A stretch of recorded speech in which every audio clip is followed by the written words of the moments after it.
Could The Last Jedi's true heroes be the Porgs? Porgs, the roly-poly, puffin-like birds that call Ahch-To their home, have been at the forefront of The Last Jedi speculation since we first found out about them late last year. Theories ran the gamut, from them being pint-sized monsters that would try to devour Rey, to them having psychic powers they use to keep intruders off their planet. But now, as more and more info gets released about the new movie, the true nature of the Porgs is slowly coming into focus, and their role in the Star Wars universe may be even bigger than we previously thought. Now, a lot of the Porg-centric news we've been receiving lately has been about their partnership with an unlikely ally. Chewbacca! The first really good look we got at the little guys and girls was in this pic from Entertainment Weekly, where one of them had apparently scuttled its way into the Falcon and taken Han's old seat at the helm.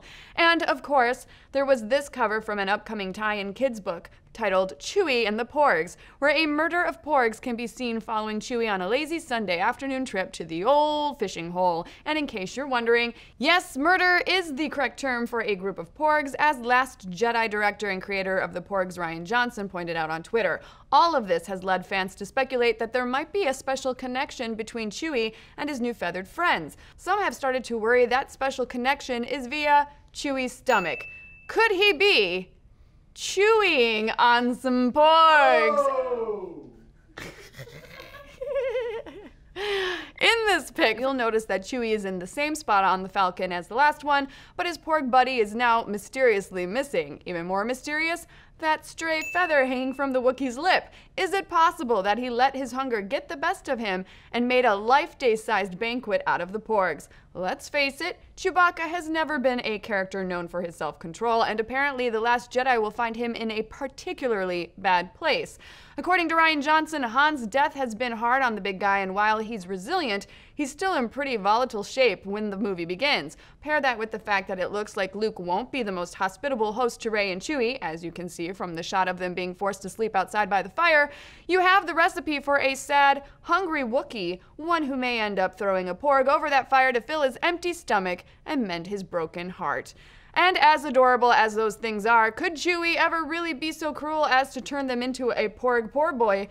Well, we for one think no. Yes, the wayward Wookiee will be in a dark place when The Last Jedi starts, and yes, he'll be returning to the Porgs to bring him a little comfort in his time of despair, but not as comfort food, as emotional comfort. Believe it or not, the Star Wars universe actually has had emotional support animals before. In Chuck Wendig's Aftermath novels, which are official parts of the Star Wars canon, we find out that doctors are actually recommending therapy Ewoks to veterans of the Galactic Civil War who are suffering from PTSD. Now, we can't imagine that an Ewok would be the correct creature to help Chewie deal with his baggage, mostly because they would probably remind him a little too much of his estranged son, Lumpy. But a friendly little Porg might be the perfect thing for him. Especially since, like Chewie, the Porgs have both a cuddly side and a grumpy side. Apparently, that info about them being sharp-toothed little beasties wasn't totally off. According to the recent info, they will snap at you if you get too close, so it looks like the Porgs will be the heroes Star Wars needs in its most desperate hour, because what could be more heroic than cheering up a heartbroken Wookiee? But what do you folks think? What do you think the Porgs' role will be in The Last Jedi, and would you rather have an emotional support Porg or an emotional support Ewok? That is a tough choice. Let's discuss.